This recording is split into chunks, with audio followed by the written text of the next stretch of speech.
Hi hello అండి, welcome to our channel. నేను మీ లత. ఈరోజు మనం ఇంట్లో ఈజీగా కేక్ని ఎలా ప్రిపేర్ చేయాలో తెలుసుకుందామండి. చిన్న చిన్న టిప్స్ పాటిస్తే ఈజీగా ప్రిపేర్ చేసుకోవచ్చు. దానికోసం మనం ఇలా ఒక కప్పు మైదా పిండి, అలాగే 3/4 కప్పు షుగర్ తీసుకోవాలి. ఈ 3/4 కప్పు షుగర్లో ఒక 4 ఇలాచీస్ వేసుకోవాలి. ఏ కప్పుతో అయితే మైదా పిండి తీసుకున్నామో ఆ కప్పుతో 3/4 కప్పు షుగర్ తీసుకొని ఇలా మెత్తని పౌడర్ చేసుకోవాలి. ఇప్పుడు 3 ఎగ్స్ కొట్టి ఈ షుగర్ పౌడర్లో వేసుకోవాలండి. ఒకసారి మనం కలిపేద్దాము. ఇప్పుడు మళ్ళీ మిక్సీ పట్టుకోవాలి మనం. ఈ షుగర్ పౌడర్ ఎగ్స్ నండి బాగా మిక్సీ పట్టుకోవాలండి. మన మధ్య మధ్యలో ఆపుతూ మిక్సీ బాగా పట్టుకోవాలి. ఎంత బాగా మిక్సీ పట్టుకుంటే మన కేక్ అనేది అంత పర్ఫెక్ట్గా వస్తుందండి. ఇలా మధ్య మధ్యలో ఆపుతూ పట్టండి, ఎందుకంటే మిక్సీ అనేది వేడవుతుంది కదా. చూస్తున్నారు కదండి, ఇలా పట్టుకోవాలి. కనీసం ఒక 10 మినిట్స్ అయినా మనం మిక్సీ పట్టాలండి బాగా.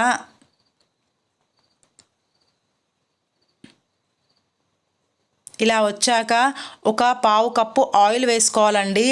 మనం ఏ కప్పుతో అయితే మైదా పిండి తీసుకున్నామో ఆ కప్పుతో ఒక 1/2 కప్పు ఆయిల్ వేసుకొని బాగా మిక్సీ పట్టాలండి.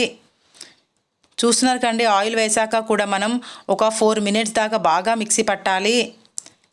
ఇలా క్రీమీ టెక్స్చర్ వచ్చేదాకా పట్టాలండి. 4 మినిట్స్ అనడం కన్నా కూడా ఇలా క్రీమీ టెక్స్చర్ వచ్చేదాకా బాగా మిక్సీ పట్టుకోవాలి, మధ్య మధ్యలో ఆపుతూ. ఇప్పుడు దీన్ని మనం వేరే బౌల్లోకి తీసేసుకుందాము. ఇందాక మనం ఒక కప్పు మైదా పిండి తీసుకున్నాం కదా, దానిలోకి ఒక 1.5 టేబుల్ స్పూన్ బేకింగ్ పౌడర్ తీసుకోవాలి. అలాగే ఒక 1/2 టీ స్పూన్ వంట సోడా. వీటిని అన్నిటినీ ఒకసారి కలిపేద్దాము. ఈ మూడిటిని ఇలా ఒకసారి కలిపేసి దీన్ని పక్కన పెట్టుకోవాలి.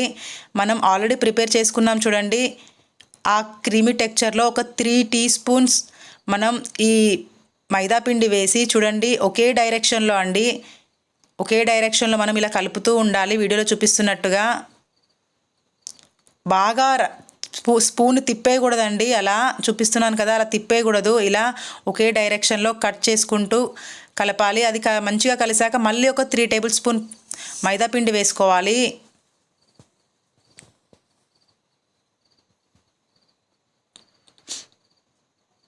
సేమ్ ఇందాకలాగేనండి, ఒకే డైరెక్షన్లో మనం కలుపుతూ ఉండాలి. మళ్ళీ ఒక 3 టేబుల్ స్పూన్ మైదా పిండి వేసుకోవాలి. ఇలాగేనండి మనం మొత్తం ఒకే డైరెక్షన్లో ఇలాగే కలుపుతూ ఉండాలి. ఇలా కొద్దిగా గట్టిగా అవుతుంది కదండి మన బ్యాటర్, అప్పుడు కొన్ని పాలు వేసుకోండి. మిల్క్ అనేది మనం కొద్ది కొద్దిగా చూసుకుంటూ వేసుకోవాలండి. ఇలా ఒకే డైరెక్షన్లో కలపాలి. మిల్క్ అనేది కాచి చల్లార్చిన మిల్క్ వేసుకోవాలండి. ఇప్పుడు మిగిలిన పిండి కూడా వేసేసుకుందాము. దీన్ని కూడా ఇలా కలుపుతూ ఉండండి. గట్టిగా ఉంది కానీ కొద్దిగా మిల్క్ వేసుకోండి. కొద్ది కొద్దిగా వేస్తూ కలపండి. ఎక్కువ వేస్తూ కలిపేసామనుకోండి మన బ్యాటర్ లూజ్ అయిపోతుంది. నాకు ఇది కరెక్ట్ కన్సిస్టెన్సీ రావడానికి ఒక చిన్న కప్పు మిల్క్ పట్టాయండి. చూస్తున్నారు కదండి, ఒకే డైరెక్షన్లో కలుపుతున్నాను. వీడియోలో చూపిస్తున్నట్టుగా ఇలా వస్తే సరిపోతుందండి మన బ్యాటర్ అనేది. మరీ లూజ్గా కాకుండా మరీ టైట్గా కాకుండా చూడండి, ఇలా ఉంటే చాలు. ఇప్పుడు మనం బేక్ చేయడానికి ఒక పెద్ద బగోన్ పెట్టుకోవాలి. ఒక బగోన్ పెట్టుకొని దాంట్లో సాల్ట్ అండి, నేను 2-3 టైమ్స్ కేక్ చేశాను కాబట్టి ఆ సాల్ట్ అనేది కొంచెం బ్లాక్ కలర్ అయింది. ఇలా సాల్ట్ని మనం సదరాలండి నీట్గా. మనకు కేక్ చేయడానికి ఓవెన్ అవసరం లేదు, బీటర్ అవసరం లేదండి. ఇంట్లో ఉన్న మిక్సర్తోనే ఇలా గ్యాస్ పైనే మనం కేక్ని బాగా చేసుకోవచ్చు. చాలా పర్ఫెక్ట్గా వస్తుందండి కేకు. అది వేడయ్యే లోపు మనం ఇలా ఒక గిన్నెని తీసుకోవాలండి, మందపాటి గిన్నెని. దానికి కొద్దిగా ఆయిల్ వేసి వీడియోలో చూపిస్తున్నట్టుగా ఆయిల్ అంతా ఆ గిన్నెకి మొత్తం స్ప్రెడ్ చేయాలండి.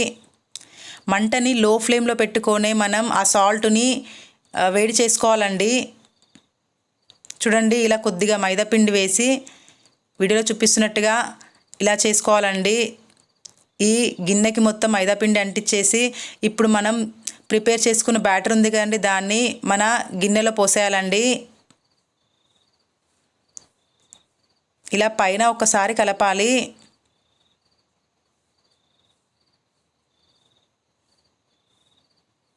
ఒకసారి తట్టాలండి, లోపల ఏమైనా ఎయిర్ బబుల్స్ ఫామ్ అయినా కూడా పోతాయి. ఇలా ఒకసారి తట్టి మనది వేడైందో లేదో చూద్దామండి బగోను. ఒక 5 మినిట్స్కి వేడవుతుందండి. తర్వాత ఒక చిన్న స్టాండ్ పెట్టి ఇలా మధ్యలో పెట్టాలండి మన బ్యాటర్ని.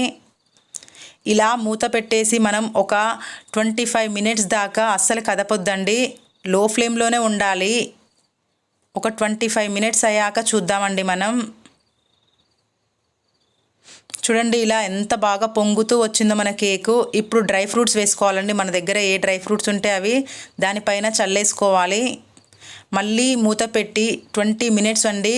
ఇందాక 25 మినిట్స్ ఉంచాం కదా, ఇప్పుడు 20 మినిట్స్ లో ఫ్లేమ్లోనే ఉంచాలండి.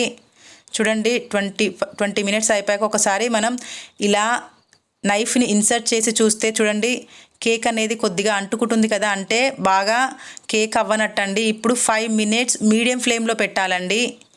5 మినిట్స్ మీడియం ఫ్లేమ్లో పెట్టాక మళ్ళీ ఒకసారి చూద్దాము. ఇలా నైఫ్ని మనం ఇన్సర్ట్ చేసి చూస్తేనండి మన నైఫ్కి అసలు అంటుకోకూడదండి కేక్ అనేది. చూడండి పర్ఫెక్ట్గా వచ్చింది కదా. ఇంకొకసారి కూడా చూపిస్తాను. 5 మినిట్స్ మీడియం ఫ్లేమ్లో పెట్టి బేక్ చేయడం అనడం కన్నా కూడా ఇలా నైఫ్ ఇన్సర్ట్ చేస్తే అంటుకోకుండా ఉంటుంది చూడండి, అప్పుడు మన కేక్ అనేది పర్ఫెక్ట్గా బేక్ అయినట్టు. దీన్ని చల్లారనివ్వాలి రూమ్ టెంపరేచర్లోనే. ఇది పూర్తిగా చల్లారిపోవాలండి, అప్పుడే మనం దీన్ని చూద్దాము. ఇప్పుడు పూర్తిగా చల్లారిపోయిందండి. ఇలా నైఫ్ని మనం వీడియోలో చూపిస్తున్నట్టుగా సైడ్స్కి అలా అనాలండి, లేదంటే మన కేక్ అనేది ఆ బగోనికి అంటుకొని సరిగ్గా రాదు. కేక్ అనేది పూర్తిగా చల్లారనివ్వండి. చల్లారాకే మనం ఈ కేకుని తీయాలండి. చూస్తున్నారు కదండి ఇలా. ఇప్పుడు ఒక ప్లేట్ తీసుకొని దానిపైన బోర్లు ఇచ్చేసి రివర్స్ చేయాలండి. ఇలా వీడియోలో చూపిస్తున్నట్టుగా రివర్స్ చేసి ఒక 2-3 టైమ్స్ మనం తట్టామనుకోండి, ఆ గిన్నె పైన కేక్ బాగా ఊడొచ్చేస్తుంది. చూసారు కదండి ఎంత పర్ఫెక్ట్గా వచ్చిందో మన కేక్, బాగా వచ్చేసింది కదండి. ఇలా చిన్న చిన్న టిప్స్ పాటిస్తూ మనం ఇంట్లోనే ఓవెన్ లేకపోయినా బీటర్ లేకపోయినా ఈజీగా ప్రిపేర్ చేసుకోవచ్చండి కేక్ చేయడం చాలా ఈజీ. చిన్న చిన్న టిప్స్ పాటిస్తే చిన్నపిల్లలైనా ఈజీగా చేసేసుకోవచ్చండి. చూడండి ఎంత బాగా వచ్చింది, ఎంత ప్లఫీగా వచ్చింది చూడండి మన కేకు, బాగా పొంగింది చూడండి. ఇప్పుడు కట్ చేసి చూద్దాము.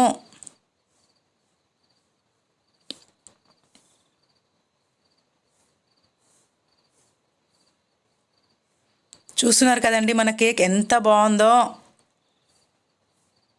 అచ్చం బేకరీ లాగానే వస్తుందండి కేక్. మనం ఇంట్లో ప్రిపేర్ చేసినా కూడా ఇలా మనం ప్రెస్ చేస్తే అలా కిందికి వెళ్ళి మళ్ళీ యథావిధి స్థితికి రావాలండి కేక్, అప్పుడు పర్ఫెక్ట్గా బేక్ అయినట్టు. ఈ కేక్ చాలా చాలా టేస్టీగా కూడా వచ్చిందండి. ఈ వీడియో కనుక నచ్చినట్టయితే లైక్ చేయండి, మీ ఫ్రెండ్స్ అండ్ ఫ్యామిలీకి షేర్ చేయండి. యూస్ఫుల్ అనిపిస్తే ప్లీజ్ మన ఛానల్ సబ్స్క్రైబ్ చేసుకోండి.